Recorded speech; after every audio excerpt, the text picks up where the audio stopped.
Welcome back to Sales Insights with Sarah. This is the podcast for sales professionals and business leaders looking to implement new strategies and drive sales growth in their organizations. I'm your host, Sarah Downs, and my guests and I will be sharing with you some of our own experiences in business and sales insights to help you gain focus and take action. Hi everyone, and welcome back to the Sales Insights with Sarah podcast. Today I am delighted to have a guest on the show and to introduce you all to Adam Roberts, the Sales Director at Introhive. Lovely to have you here, Adam. Thank you, Sarah. It's lovely to be here. So we're recording today, working from home. So we were not going to share it as a video. It'll be audio file only, with the backdrops are not that glamorous. But let's have a great conversation, Adam. And if we could start by you talking us through your own journey in sales and how I guess you've got to where you are today, that would be great. Yeah, of course, no problem. I didn't set out in life to become a salesperson. I definitely sort of found it as a bit of a calling sort of later into my career. I actually started out working in a similar situation that you're currently in, Sarah, working as a consultant and kind of a niche agency. And as you know, agencies live and breathe or live and die by new business. So I've always been sort of actively involved in the selling process. I've always come at it from that consultant type angle, and I think having worked in a niche space for 10 or so years, I saw a lot of different businesses, a lot of businesses in the B2B space, in the B2C space. I've seen, I understand a lot around marketing and sales and how they interact and how they engage. And I started towards the end of my time in that agency space. I started to work with some technology brands, and I've always loved technology. I love what it can do, particularly as a consumer, and kind of sort of found an opportunity to work actually for a company trying to launch a technology solution in the customer relationship management space. I spent 18 months trying to get that off the ground. It didn't work, but it kind of, I sort of found a real passion for trying to grow businesses, trying to talk, help customers engage with their customer, help my customers engage with their customers. And I've spent the last 5 years working in and around, enterprise level sort of software sales and in the CRM space. Okay, and you're now a sales director, so I'm guessing you have a team working with you as well? Yeah, I do. We operate. I lead a few verticals for Introhive. I work across the TMT space, so tech, media, and telco, and I'm sort of also doing some exploratory work into the energy, oil and gas, and chemicals space as well. I sort of spent the last sort of 18 months sort of building out a team of sales development and building out a unit that supports me in our goals within those sectors. So yeah. Fantastic. And how did you find the transition from, I guess, being the salesperson into becoming the sales manager and leading your people? Difficult, actually, if I'm honest, because ultimately you have to forego an element of control. Yeah. And I like things being done a certain way, and that certain way doesn't necessarily suit everybody in my team. And I'd hate to be micromanaged personally, so you kind of have to sort of take a step back and step in when you need to. but I think most importantly, create a framework, right? Sets of boundaries where, setting people up for success within a framework. They know where the left goalpost is, they know where the right goalpost is, and they can operate how they want anywhere in between that space. And I think by doing that, you do kind of create a kind of culture of trust, and a two-way street, if that makes sense. And it allows you to figure out what people's strengths are, help them work on their weaknesses, and ultimately still be successful. Yeah, absolutely. And I think you've touched on a great point there, on the importance of the culture in the team and really leading and supporting rather than barking orders style management. Yeah. Which definitely still goes on in the world of sales, unfortunately.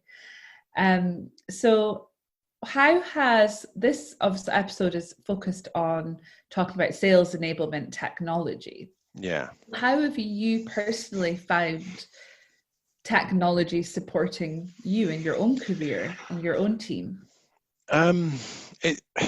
It's invaluable. And I say it can be invaluable. There is so much sales technology out there, sales enablement technology. I saw a stat on LinkedIn yesterday. I think there are 1,500 companies out there that provide some form of sales enablement solution. Wow. And it can really help you solve problems when you're working with big teams, when you're looking to scale, like Introhive is trying to scale a business, right? We're trying to double, if not triple, our revenue annually. Using technology to automate some of the processes that remove time from us doing what we should be doing, which is being on the phone talking to customers. But if you can automate some of those, mundane processes that stop you doing what you're doing, then sales technology can be very powerful. Another way it can be powerful is by giving you insight. We have, this might sound a bit big brotherish to some of the listeners, but whenever we send an email communication, we know exactly when it's opened. We know how long the content that we sent in that email was read for or digested. We know who else might have opened it within an organization, not necessarily the details, but we know how many times it was opened. And all that information is really, really useful, and it allows us to not only pick and choose better times to engage with people when they are engaging with us and our content, but it also allows you the data that gives us, allows you to build a strategy and become more successful. And that's ultimately what we're trying to do. We're trying to build a repeatable process that drives success and drives our revenue goals at the end of each year. Yeah. Do you think that for some businesses, sales technology can overcomplicate? And the reason I ask is sometimes when I speak to businesses about using sales enablement, the word enablement in there, they said, oh no, that's just too confusing, it's overkill, it's expensive, and it's not going to add any value. I just wonder why people have that, I guess, assumption or perception. The problem with technology that's existed since the dawn of time it's existed since the dawn of technology is adoption. How do you people are creatures of habit. They do what they're comfortable with. How do you take a group of people that has vastly different age ranges, vastly different skill sets, and try and mold them and educate them and steer them to using technology which will provide benefit to the organization and themselves, and you give them complicated dashboards and complicated tools to figure out how to use. And the companies that are really successful either use technology to remove those processes, or they implement really robust training strategies, KPIs, metrics that actually really drive the usage of those products and those engagements. Because technology is only as good as the the way the way that you use it. Mm. And that's its biggest problem, I think. Yeah, I had a conversation a few days ago actually with one of the salespeople that I'm supporting, and they're in, I guess, an older generation and a bit scared of this stuff. And I said, if I said to you at the end of a day, just now, what have you managed to achieve in that day? What have you done? What tasks have you done? You're probably going to say to me that you've sent 20 emails chasing people, you've phoned 3 people, you've connected with a couple on LinkedIn, maybe sent some messages on there. Whereas if you were to engage and adopt technology, those answers could be along the lines of, I've reached out to 3,000 people today, and I've only spoken to people on the phone that, have responded and been qualified, and therefore, they've been closed quicker. And it's trying to use, I guess, storytelling sometimes to try and get that mindset change and say, it's not just about saving time and making, tasks easier. It's about getting more done within the time that we have to do them.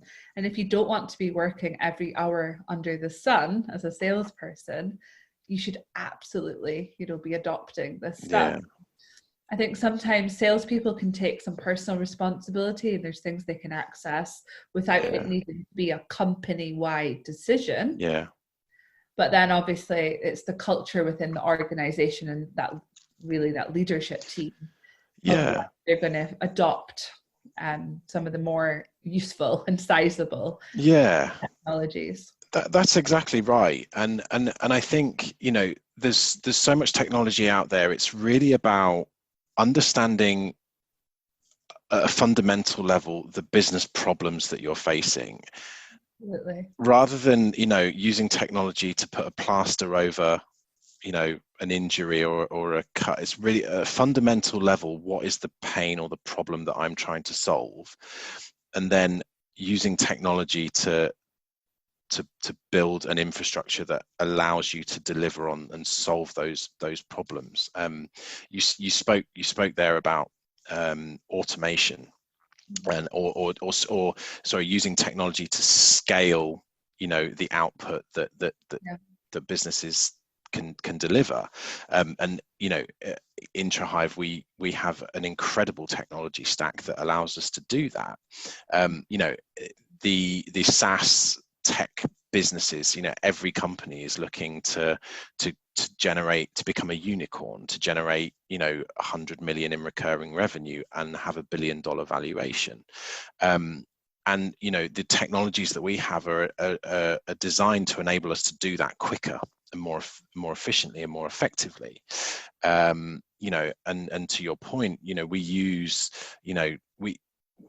our sales, we've broken down the sales process into the sales development function, and then the part of the business which I sort of sit in, which is the closing business, right? And the sales development team, they have tasks of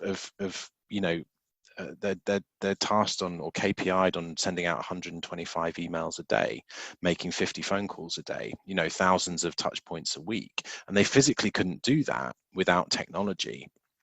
And that is automating some of the messaging, creating these sequences, and technology really allows you to kind of personalize and do that really good outreach at scale. And we use SalesLoft, for example, which is a great tool.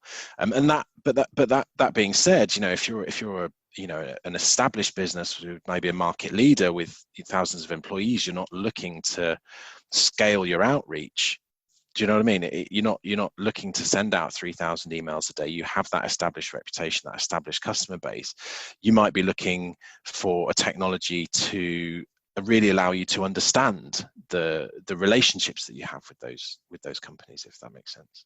Absolutely. And if it is just that 50 emails a day, it's getting like you said, the insight back from the data that's been collected through these tools to understand, the customer habits. What are they engaging with? What are they not? So that you don't keep, pushing out the same thing if it's not working. You can measure that Absolutely. much, much faster. Absolutely. And there's a lot of businesses not really measuring anything other than, the bottom line, what is Yeah. coming in every month. And And it's getting to the point where they realize that, yes, it's important to measure that, but if you're not measuring everything that comes before that, how do you expect that to change? yeah, you're running a business Yeah. with lag measures, right? Lag measures are, our bottom line, our revenue, signed order forms.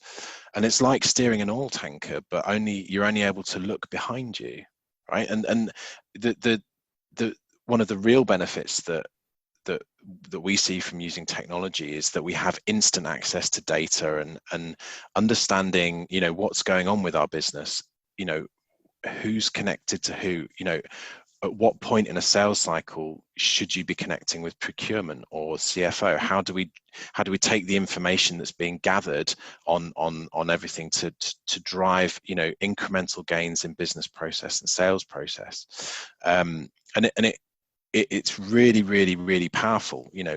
Introhive, we know, for example, that if we have a team selling approach, we have, sales engineers, we have business development people, we have, a wealth of product specialists in North America, and we know that if we are engaged with 2, 3, or 4 individuals within an organization, when we have a sales opportunity, we're 42% more likely to close that business than if we have 1 or 2.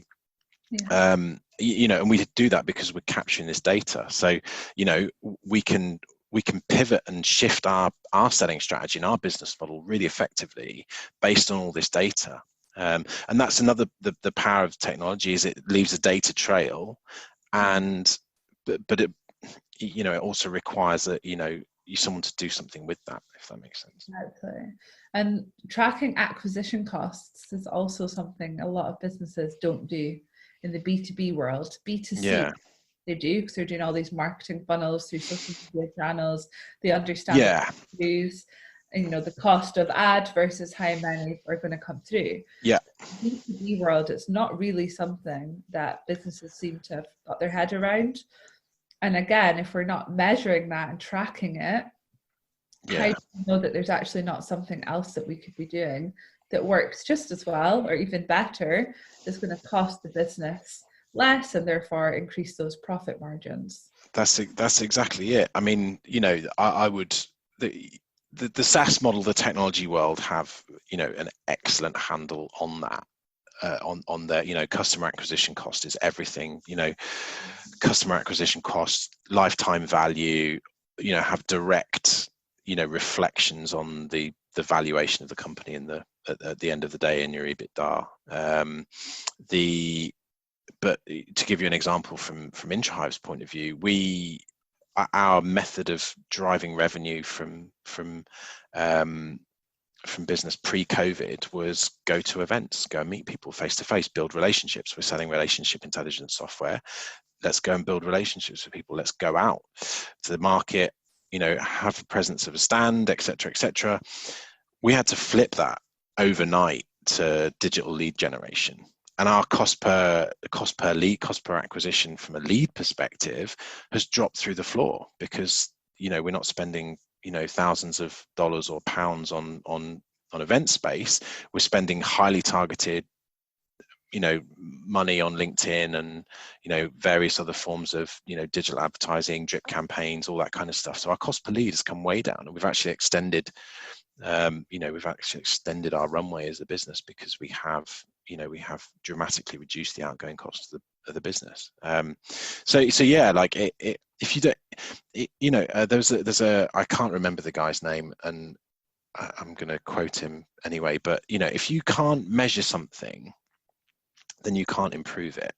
If you're not measuring something, you can't improve it.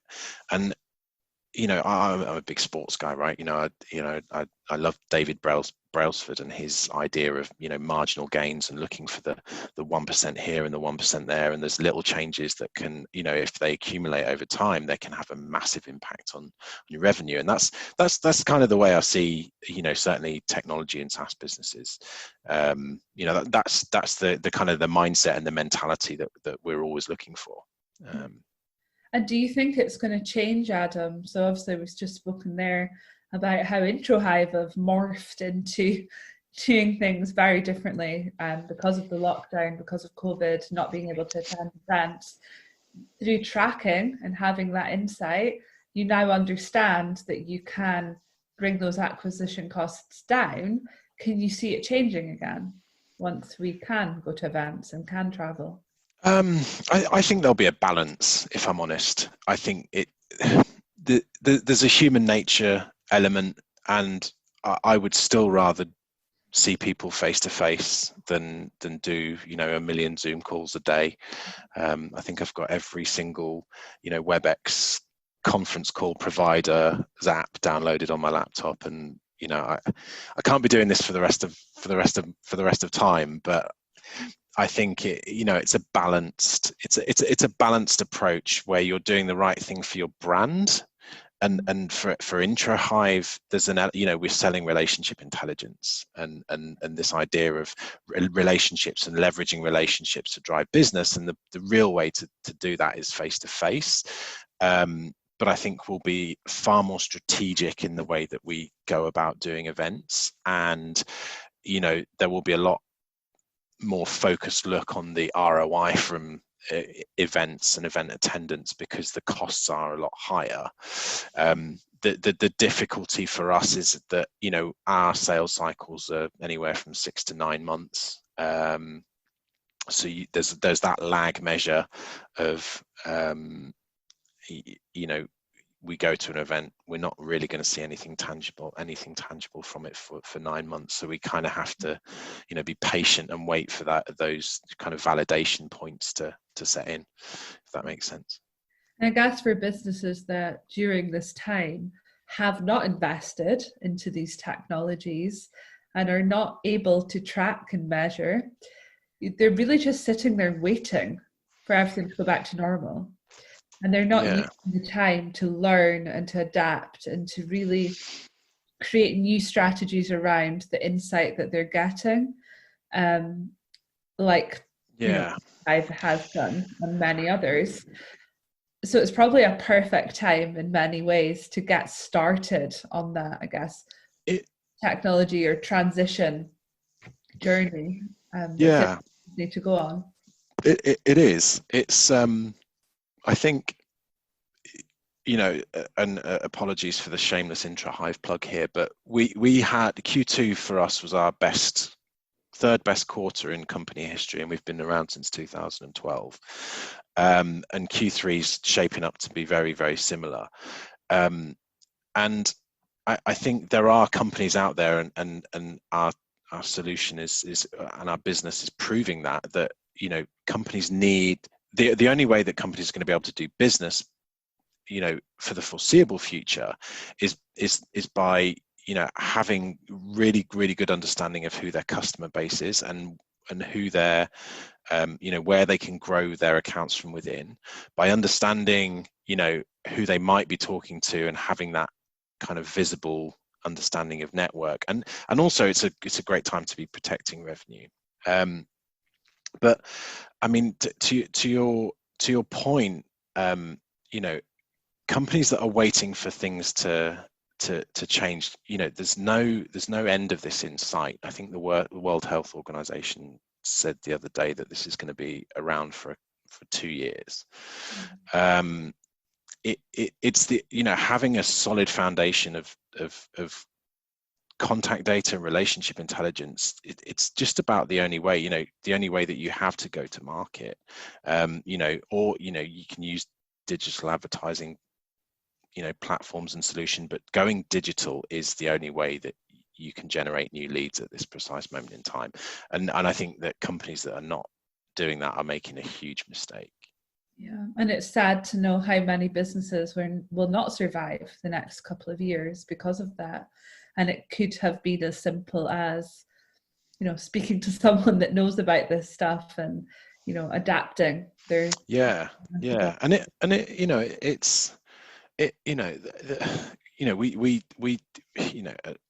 most, any good, enterprise level software house will sell on ROI, right? And companies really need to look at the ROI value that they're going to get from investing in a solution. And as I said before, if they start with the foundation, what is the business problem that I'm trying to solve? How can I best solve it? Then look at don't look at the number at the end, which is a scary number. I mean, particularly with technology and SaaS model, it's going to be a cost per user per month. Don't look at the end number. Look at the return and the potential value that you're going to get. And you are going to have to change.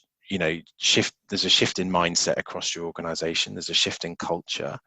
And if you don't back it up, if you don't back up the your technology investment with a plan to roll it out and use it and get your people engaged and on board, it is going to fail, and you're going to fall into one of those, the statistic, the horrible statistic, which is 70% of digital transformations fail.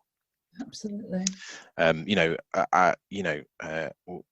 Our flagship customer is PwC. They have 100,000 global licenses of our solution. They tried and failed to digitally transform 3 times, and they tried it again. They tried it with Introhive, and we played a very small part in that overall transformation. But they did it right. They got buy-in from the top down. They engaged their teams. They created escape rooms where they put people of all sort of shapes, sizes, seniority levels within PwC, loads of different departments into a room, and they weren't allowed to leave until they figured out how to use CRM and engage with marketing technology. They went to town on it, and they've made a huge success of it, and their revenue growth over the last 3 or 4 years is really shown that. So I think there's it's a yes, there's an investment, yes, there's a mindset change. It's going to be more painful, and it's going to be harder work than you think. You can't just buy technology and expect it to do everything, but the companies that are doing it are succeeding, and they're succeeding well, if that makes sense. And it doesn't have to be, like you said earlier, there's 1,500 sales technology companies out there right now. And I think a lot of people don't really understand, they think investment, they see this stuff as expensive, they see it as high risk, where actually when you break it down, so I've spoken to a number of businesses in the last couple of months that don't even have a CRM in place. Yeah. And it's actually the realization of, I can get one for free. I can get it for £10 per user per month. A CRM doesn't need to be one of the huge brands that's going to cost you 150 quid a month per user. It can be baby steps, stepping stones, and then move your way through that journey, that transformation. And, it's not an overnight success in any case. And even with products such as Introhive, and I am going to ask you to delve a little bit into Introhive in a minute, but people make the assumption that this stuff is really expensive and high risk. And usually, what else can you buy out there that gives you a very clear ROI? Not very much. And, when you can break it down to support cash flow into a per user, per monthly cost, unlike other products you may need to buy for your business, which are more CapEx driven, once a year, once every 5 years, it's understanding what that investment is and taking the time to do that before jumping into making an assumption that is expensive, high risk, and we don't have budget for it. It's what else can you give? If you are clear on an ROI, like you said before, what else can you give up to make sure that you can spend that £10 a month on a CRM? Yeah. And the investment isn't always just money. It's Yeah. the investment of time, it's the investment of energy that needs to go in as well. Yeah. That's maybe slightly more difficult to measure. It is, and the CRM is scary, right? It's an ultimately a radical shift in the way that your company operates, and the bigger the company is, the scarier it is, because the more people that have to be involved, and to get it right. And if you think about the challenge with CRM is that it's a great tool for the senior business leaders to have visibility and understanding of exactly what's going on in their business, but it doesn't necessarily provide the same level for the end users, the same level of value to the end users, who are constantly required to update it, keep tabs in it, log into it, put contacts in, put activities in, and all that kind of mundane stuff that salespeople are not very good at and aren't incentivized to do. And so the breakdown happens when the data in it is poor. The senior management think it's great, it's going to revolutionize their business, but because the data in it is inaccurate or doesn't exist, then it's meaningless, and then the whole thing collapses, and it kind of falls in on itself, and that's where you get this horrible statistic which I mentioned earlier: 70% of digital transformations fail. That's generally why. It's because companies fail to engage and train and drive adoption, incentivize adoption, and really make that work. And to your point, I think digital forevermore, digital transformation is not a singular thing. It's going to be an ongoing thing, right? There's the exponential rate of technology and what it can do. You've got AI, you've got 5G coming through. Things are going to be evolving and changing. Quantum computing in the next 15-20 years, what's that going to do? Artificial intelligence, you've got things like Alexa at home, where you can, how are we going to take those tools and bring those into, you've got all that kind of stuff, which is hugely interesting, it's fascinating. But yeah, so I think digital transformation is going to forevermore be ongoing. Baby steps is certainly one way of doing it. I think that there are businesses that take this seriously and invest. There are certain players in the market that we all probably know, the Salesforces of this world, Dynamics, Microsoft Dynamics is of this world, that are fantastic products. But yeah, it's about breaking down the change. CRM does tend to be seen as a cost center, generally, because if it isn't used and they don't get the value from it. I have heard customers talking about CRM's just a repository, it's just a database. You get out of it what you put in. Exactly. And that's the difficult thing. People think that technology, we're going to buy this technology, it's going to revolutionize our business, but it's just a small part of it. And digital, any good sort of CIO will tell you that digital transformation is it's more about the alignment of process and people than it is about technology. It's about business change. Absolutely. So can you tell us a little bit more about Introhive, Adam? Because yes, a lot of course. Who have heard this word Introhive being mentioned, but they don't really know what that is yet. Yeah. So what is Introhive in 30 seconds? I'm not sure if I can do it justice. So have longer than 30 seconds. Yeah, we are. So Introhive is we are a relationship intelligence, automation, and artificial intelligence tool. We're a platform that can sit across your entire front office. And the idea is that when businesses get to a certain size or a certain scale, they may or may not have a CRM. There's definitely the potential revenue that exists within the organizational network that is being lost or missed out on, or because the company doesn't have visibility on their contacts, the relationships, and technology has put this barrier in the way of human relationships, right? Email, chatbots on websites, marketing automation. The way we communicate with our customers now is very, very different to the way we did 15, 20 years ago. Relationships used to be held by the individual, the black book of contacts, and that's no longer the way the market wants to be engaged with. It's no, you've got globalization, commoditization. Customers want this joined up experience, but because these organizations are so big and they have all these tools and technologies that are kind of driving automated communications, it's very, very hard. And we are no longer, we're speaking less, we're doing more on email, we're doing we book calendar appointments with things like that. It's really hard for companies to understand who knows who, how well they're connected, and how do you actually get the insights for that. You look at across a company's contact cards, spreadsheets, their customer data. What does that actually mean?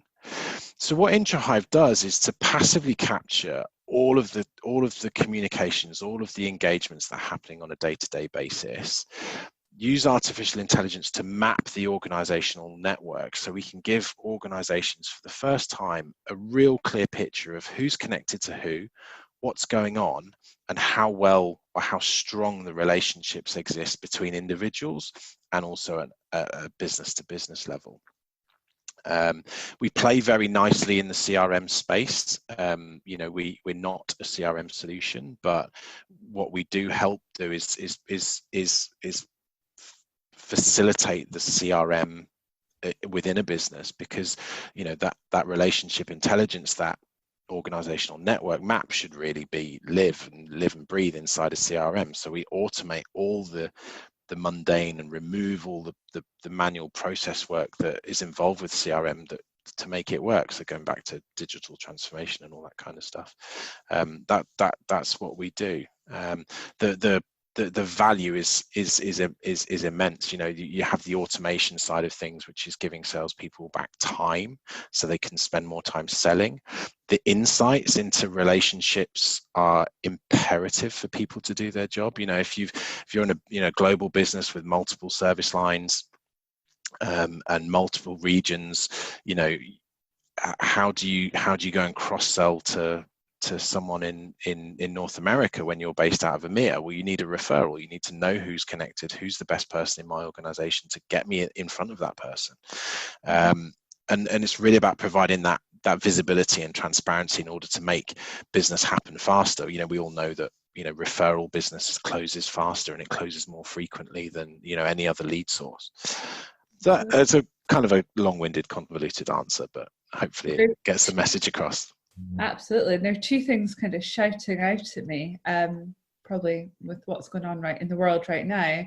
One is that there's a lot of companies having to make huge cuts, including across their commercial teams. And there's a lot of people being on furlough, etc. So can Introhive capture, I guess, the communication data and those relationships from people that have maybe now left the organization?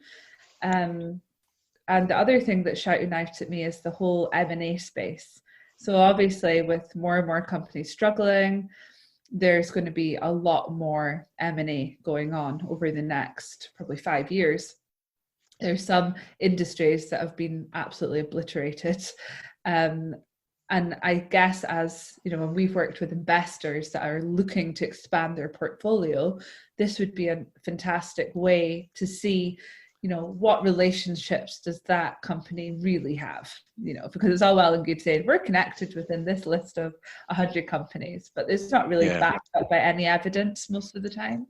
But also, as you come together as two companies, once that merger or acquisition has happened, mapping out, between you, who do you know, how deep are those relationships, would be so valuable to have that, quickly. Yeah, there's so to talk about your first point for a second, which was companies are making, lots of companies making redundancies at the moment. The redundancy, all the data that we need to kind of to do what we do exists within the four walls of a company's kind of digital real estate, essentially, and the vast majority of that lives in the exchange, the email exchange, and what we have the ability to do is go back in time and mine the data that has been created over the past 12 months, and then present all that data in the way that we would. And companies that are making redundancies have actually been able to sort of bridge that gap by kind of retrospectively mining that data, understanding where their relationships are strong, where their relationships might not have been as good, and actually use the relationship intelligence to make strategic maneuvers with the people that they might put on the accounts to replace the lost revenue. I think there's always the case that when there's companies might have made big redundancies, doesn't necessarily mean that they have reduced their targets or reduced their revenue plans, and the marginal gains that can be gained by automation, giving people back more time to sell as well, is another really good advantage of Introhive. So yes, essentially it's a very good use case for our solution. To speak about mergers and acquisitions for a second, I think one of the so first of all, if you're an investor and you're thinking about buying a company, and how good are your relationships with the company? You're buying it based on a balance sheet and what revenue is coming in, but how strong, how secure is that revenue, right? How good are the relationships with these customers? And that's a really good indicator to have actually a data-backed understanding of the customer relationships is can be invaluable for those people. But if you're a company that is acquiring another company, how do you ensure that that the customer is put at the center of that merger and acquisition, that nothing slips through the gaps? You might be making some efficiency savings and reducing headcount because you can get some sort of synergistical alliances between the teams. How do you make sure that the customer's put at the first, put at the forefront of that? Well, certainly by understanding who holds the key relationships in that account, you can make very quick, very as I said, data-backed decisions.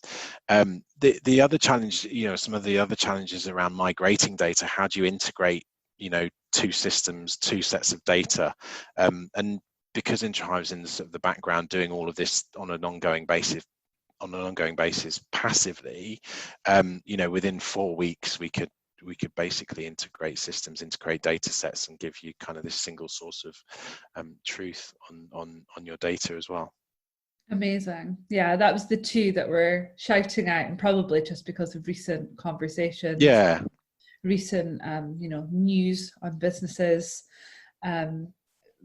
companies that have maybe a commercial team of 1,000 needing to cut 30% of those people.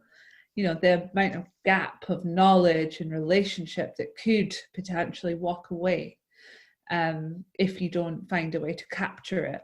And it's amazing to know they can actually capture it after the fact as well, Yeah. As long as it's within, obviously, their digital assets, as you called them. Yeah. They could still pull that even if the people have already left the organization. Yeah. I think there might be a situation if they turn the mailbox off or they deactivate it, then but we have done it for companies, and as long as they're within a certain time frame, that is definitely a possibility. Yeah. Awesome.